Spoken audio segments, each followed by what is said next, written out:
Hello students, मैं सत्ता sir स्वागत करता हूं आप सभी का बहुत बहुत हमारे इस वीडियो में। तो स्टूडेंट्स, आज का ये वीडियो जो होने वाला है ये ब्रिज कोर्स 2024-25 कक्षा 9वीं गणित विद्यार्थी कार्य पुस्तिका का होगा।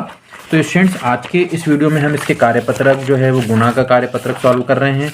तो अभी तक स्टूडेंट हमने कार्यपत्रक 6 और कार्यपत्रक 7 जो गुणा का है पेज नंबर 18 तक सॉल्व करा दिया है पिछले वीडियो तक।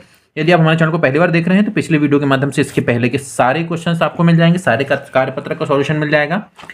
आज का ये जो वीडियो होने वाला है स्टूडेंट, इस वीडियो में हम गुणा का जो कार्यपत्रक 8 है उसको सॉल्व करेंगे और ये है पेज नंबर 19 में। ठीक है, यानी पेज नंबर 19 और जो गुणा का कार्यपत्रक 8 है आज के इस वीडियो में हम उसको सॉल्व कराने वाले हैं। ठीक है, तो चलिए ज़्यादा देर नहीं करते हैं, शुरू करते हैं। यदि आप पहली बार विजिट कर रहे हैं तो चैनल को सब्सक्राइब जरूर करिएगा। चलिए स्टूडेंट्स, तो शुरू करते हैं। पहला प्रश्न है यहाँ पे, कुलदीप एक खेत पर काम करता है, उसे एक दिन के 98 रुपये मिलते हैं। तो स्टूडेंट, उसको एक दिन के कितने रुपए मिल रहे हैं? 98, है ना। एक दिन के कितने मिल रहे हैं? उसको 98 रुपये मिल रहे हैं। अगर वह 52 दिन काम करे तो उसे कितना रुपये, मतलब एक दिन के 98 कमा रहा है तो 52 दिन के कितना कमाएगा? तो ऐसे क्वेश्चन के लिए इसमें 52 का हम क्या कर देंगे? गुना कर देंगे। तो चलिए स्टूडेंट, तो गुना करना हम सीखे हैं, अभी हम सीख कर आए हैं कुछ पुराने कार्यपत्रक के माध्यम से। तो उम्मीद करते हैं कि ये गुना आपको बन जाएगा आसानी से, है ना। चलिए, तो सबसे पहले हम 2 का गुणा करेंगे। 2 8 16, तो 16 का यहाँ पर होगा 6, हासिल का 1 बचा, 2 इनाम 18 और उसमें ये 1 जुड़ जाएगा तो 18 और 1 क्या हो गया? 19। और जब हम गुणा करते हैं 2 अंकों वाली संख्या का, तो जब पहली अंक का गुणा हो जाए तो इसमें क्या करते हैं हम? गुणा होने के बाद ये जो इकाई का अंक है उसके नीचे हम 0 लिखते हैं। उसके बाद हम दूसरे अंक का गुणा करना शुरू करते हैं। तो 5 होता है 40, तो 40 का यहाँ पर आएगा 0 और हासिल का होगा 4, है ना। हासिल का होगा 4, तो ये लिख लिया हमने। 5 9 45 और 4 ये हो जाएगा 49। अब इन दोनों को हम जोड़ लेंगे तो 6 और 0 हो गया 6, 9 और 0 हो गया 9, 9 और 1 हो गया 10 का शून्य, हासिल आई 1, 4 और 1 5। तो ये कितना आ गया? 5096। तो इसका मतलब ये हुआ स्टूडेंट कि कुलदीप एक खेत पर काम करके 52 दिन में कितने रुपए कमाने वाला है? 5096। तो हम यहाँ लिखेंगे कि कुलदीप 52 दिन काम करे तो वह कितने रुपए, ये आंसर आया है। कितना की जगह में ये लिखेंगे, वह 5096 रुपये कमाएगा। ठीक है, समझ में आया स्टूडेंट। यानी प्रश्न पढ़ के हमको संक्रिया लगाना है और जो आंसर आएगा उसका उत्तर भी हमको शब्दों में ही देना, क्योंकि प्रश्न शब्दों में है स्टूडेंट। तो प्रश्न जब शब्दों में होगा तो आंसर भी हम शब्दों में ही देंगे। ठीक है, चलिए दूसरे प्रश्न की तरफ चलते हैं। दूसरा प्रश्न है, सुरभि ने मकान बनाने के लिए कर्ज लिया। उसने 2750 रुपये हर महीने 2 साल चुकाने हैं। 2 साल पूरे होने तक वह कितने रुपए लौटा चुकी होगी? यानी उसको 2750 रुपये हर महीने का मतलब आपको एक महीने में 2750 रुपये आपको मतलब देने हैं। और कितने साल तक देना है स्टूडेंट? 2 साल तक। और 2 साल में कितने महीने होते हैं? एक महीने में इतना दे रहे हैं तो 2 साल तक में हर महीने देना है। मतलब 2 साल में कितने महीने होते हैं स्टूडेंट? एक साल में 12 महीने होते हैं, तो 2 साल में कितना हो जाएगा? 12 दूनी 24, यानी 2 साल में 24 महीने होते हैं। तो हमको 24 का इसमें क्या करना पड़ेगा? गुणा करना पड़ेगा। और गुणा करने का तरीका अब भी बताया स्टूडेंट। हम पहले इकाई के अंक का गुणा करेंगे तो 4 शून्य हो गया 0, 4 पंचे 20 का शून्य, हासिलाई हो गया 2, 4 सत्ते 28 और 2 30 का शून्य, हासिलाई हो गया 3, 4 दूनी 8 और 3 11, है ना। और जब दूसरे अंक हमको गुणा करना होता है तो हम इसमें इकाई के अंक के नीचे 0 लिख देते हैं। अब 2 का गुणा करना शुरू करते हैं।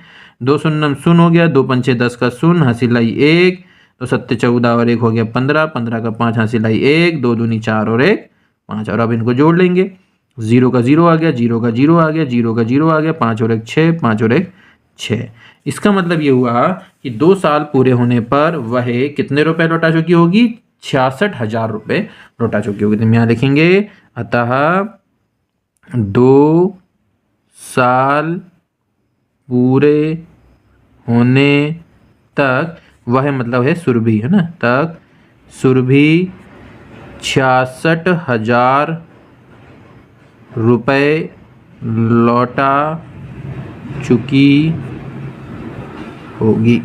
ठीक है, तो जो आंसर आया है उसको अपन ने जो प्रश्न जिस तरीके से प्रश्न हमसे कर रहा था उसी तरीके से हमने इसका आंसर शब्दों में दे दिया है। चलिए स्टूडेंट, प्रश्न क्रमांक 3 है, गोपाल शहर में दूध बेचता है, वह रोज 23 रुपये लीटर के हिसाब से 13 लीटर दूध देता है, दूध बेचता है, यानी रोज वो 23 रुपये लीटर के हिसाब से कितने लीटर दूध बेच रहा है स्टूडेंट? 13 लीटर। ठीक है, कितने? 23 रुपये के हिसाब से 13 लीटर दूध, यानी एक दिन का 13 लीटर। ठीक है, तो वह एक महीने में कितने रुपए का दूध बेचता है? तो सबसे पहले देखना होगा स्टूडेंट कि वो एक दिन में 13 लीटर दूध बेच रहा है, तो पहले हमको ये देखना पड़ेगा कि वो एक माह में कितने लीटर दूध बेचेगा, और उसके बाद फिर हम रुपए निकालेंगे, है ना। तो एक माह में कितने दिन होते हैं? 30। तो 30 में हम 13 का गुणा करेंगे, तो 13 सुन्नम सुन 13 तिया हो गया 39। तो 390 जो आया है वो इतने एक महीने में 390 लीटर उसने दूध बेचा, और 1 लीटर दूध बेचने पर उसको कितने रुपए मिलते हैं स्टूडेंट? 23। तो 390 में हम 23 का क्या कर देंगे? गुणा कर देंगे, तो अभी संख्या रुपए में निकली। अभी ये हमने जो निकाले गुणा करके वो लीटर मतलब कितना दूध बेचा वो निकाले हैं स्टूडेंट। उसके बाद जितने लीटर दूध बिका है उसके अपन को रुपए निकालना है। तो अपन 1 लीटर कितना का है? 23 का है, तो 390 लीटर कितने का होगा? तो अपन 390 में 23 का गुणा कर देंगे। चलिए गुणा करते हैं। 3 सुन्नम हो गया सुन, 3 नम 27 का 7, हासिलाई 2, 3 तिया 9 और 2 11। अब एक इकाई के अंक के नीचे 0 लिख लो। 2 सुन्नम ये हो गया सुन, 2 नम 18 का हो गया 8, हासिलाई 1, 2 तिया 6 और 1 7। अब इन दोनों को जोड़ लीजिए, है ना, इन दोनों को जोड़ लीजिए।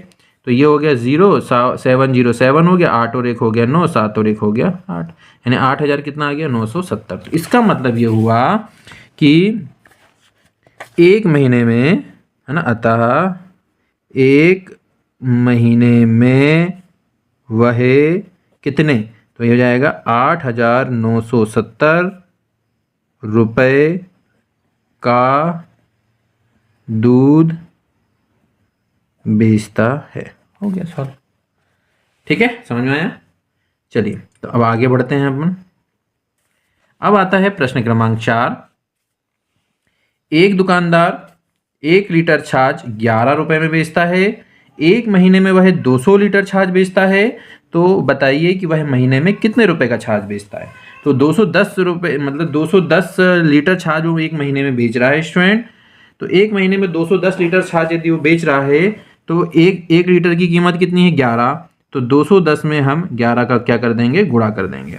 अब 11 का बड़ा आता है तो डायरेक्ट गुणा कर दो, नहीं तो फिर एक एक अंक करते हैं। तो 1 सुन्नम सुन हो गया, 1 1 कम 1 हो गया, और 1 दूनी 2 हो गया, और एक अंक के पीछे एक अंक के नीचे 0 लगा के फिर करते हैं। 1 सुन्नम सुन हो गया, 1 1 कम 1 हो गया, और 1 दूनी 2 हो गया। अब इनको जोड़ दीजिए, तो 0 का 0 हो गया, 1 का 1 आ जाएगा, 2 और 1 हो गया 3 और 2, तो कितना आ गया? 2310। तो वह एक महीने में कितने रुपए की छाछ बेचेगा? तो 310 लिखेगा, तो हम लिखेंगे अतः एक महीने में वह 2310 रुपए की छाछ बेचता है ना। चलिए अब अगला प्रश्न है स्टूडेंट हमारे पास, प्रश्न क्रमांक 5। एक कंपनी 1 लीटर पैक्ड पानी की बोतल 12 रुपए में बेच रही है, यानी एक कंपनी जो है वो कितने रुपए में बेच रही है? 12 रुपए में बेच रही है। एक दुकानदार 240 लीटर दूध मतलब 240 लीटर पैक पानी खरीदता है, तो कितने लीटर खरीदा उसने? 240, और 1 लीटर की कितनी कीमत है? 12 रुपये। तो 240 में कितने को गुणा कर देंगे हम? 12 का, तो कितने रुपए उसको देने पड़ेंगे? इस हिसाब से अपन रुपए निकाल लेंगे। 2 सुन्नम सुन हो गया, 2 चौ 8 हो गया, 2 दूनी 4 हो गया, है ना, 0 1 सुन्नम सुन हो गया, 1 चौ 4 हो गया, 1 दूनी 2 हो गया। अब इन दोनों को जोड़ दो, 0 8 8 2, तो 2880। तो उसको कितने रुपए देने पड़ेंगे? तो हम लिखेंगे अतः उसे 2880 रुपये देने पड़ेंगे। ठीक है, चलिए अब इसके बाद हमारे पास है प्रश्न क्रमांक 6 है। इसमें प्रश्न क्रमांक 6, रोहन के पास एक 325 पृष्ठ की किताब है, यदि उसके पास ऐसी 12 किताबें हैं तो बताइए किताबों की कुल पृष्ठ संख्या कितनी होगी। यानी एक किताब में कितने पृष्ठ है? 325। ऐसी कितनी किताबें? 12। तो कुल पृष्ठ निकालना मतलब ये 12 जितनी किताबें उसमें 12 उतने का गुणा कर देंगे, है ना। तो इससे हमको पृष्ठ संख्या निकल जाएगी, क्योंकि एक किताब में 325 पृष्ठ है तो ऐसी 12 किताबें, तो 12 का गुणा कर देंगे।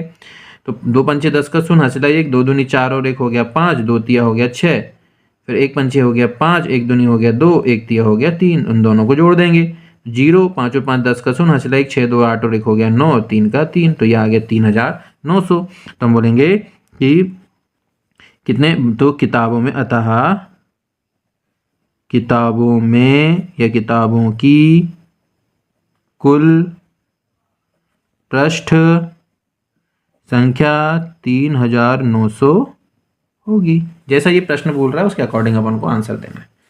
ठीक है, चलिए आखिरी प्रश्न है स्टूडेंट इस कार्यपत्रक का।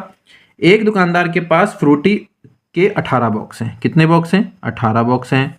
यदि एक बॉक्स में फ्रूटी की संख्या 25 है तो बताइए कुल बॉक्सों में कितनी फ्रूटी होगी। मतलब एक बॉक्स में 18 है, ऐसे कितने बॉक्स हैं? 25। तो उसमें 25 का क्या कर दीजिए, गुणा कर दीजिए। जैसे हम 25 का गुणा करेंगे तो फ्रूटी के पैकेट कितने होंगे वो निकल जाएंगे, है ना। चलिए गुणा कर लेते हैं। तो ये हो गया पना 8 40 का 0, हाँ सिलाई 4, 5 1 कम 5 और 4 9। अब इसके नीचे एक जीरो लगा लिए। 2 8 16 का 6, हाँ सिलाई 1, 2 2 1 कम 2 और 1 3। अब इन दोनों को जोड़ दीजिए, 0 9 6 15 का 5, हाँ सिलाई 1, ये हो गया 4 यानी 450। तो कितने पैकेट होंगे उसमें फ्रूटी के? तो हम लिखेंगे कि अतः कुल बॉक्सों में कितने की जगह में जाएगा? 450